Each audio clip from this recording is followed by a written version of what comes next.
O Livro dos Espíritos. Allan Kardec. Tradução, Dr. Guilom Ribeiro. 76ª edição, 1944. Parte 1. Das causas primárias. Capítulo 4.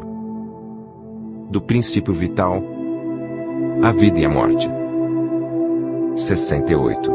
Qual a causa da morte dos seres orgânicos?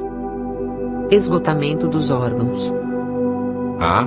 Poder-se-ia comparar a morte à cessação do movimento de uma máquina desorganizada?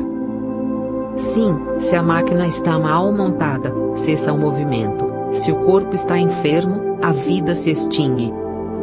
69. Por que é que uma lesão do coração mais depressa causa a morte do que as de outros órgãos? O coração é máquina da vida, não é, porém o único órgão cuja lesão ocasiona a morte. Ele não passa de uma das peças essenciais. 70.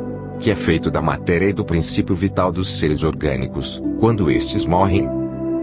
A matéria inerte se decompõe e vai formar novos organismos. O princípio vital volta à massa de onde saiu.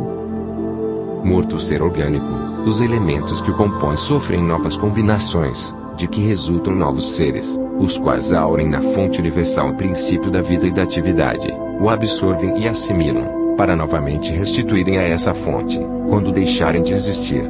Os órgãos se impregnam, por assim dizer, desse fluido vital e esse fluido dá a todas as partes do organismo uma atividade que as põe em comunicação entre si, nos casos de certas lesões, e normaliza as funções momentaneamente perturbadas.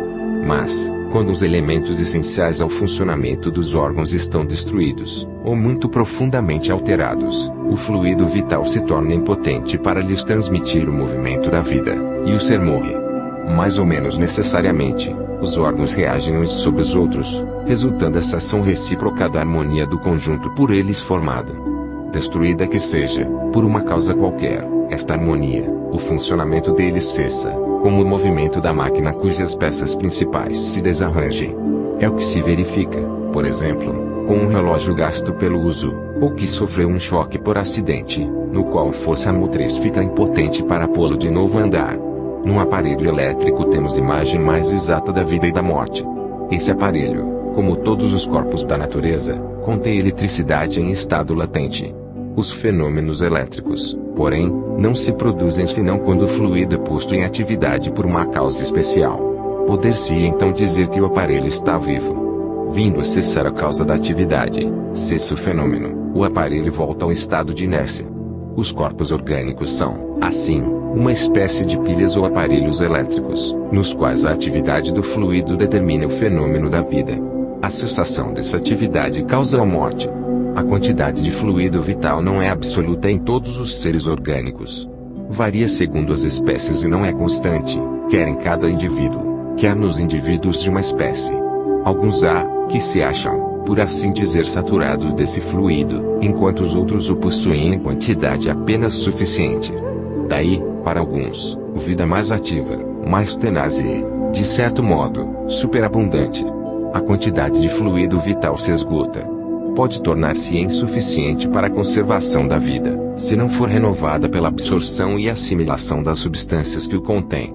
O fluido vital se transmite de um indivíduo a outro. Aquele que o tiver em maior porção pode dá-lo a um que o tenha de menos e em certos casos prolongar a vida prestes a extinguir-se.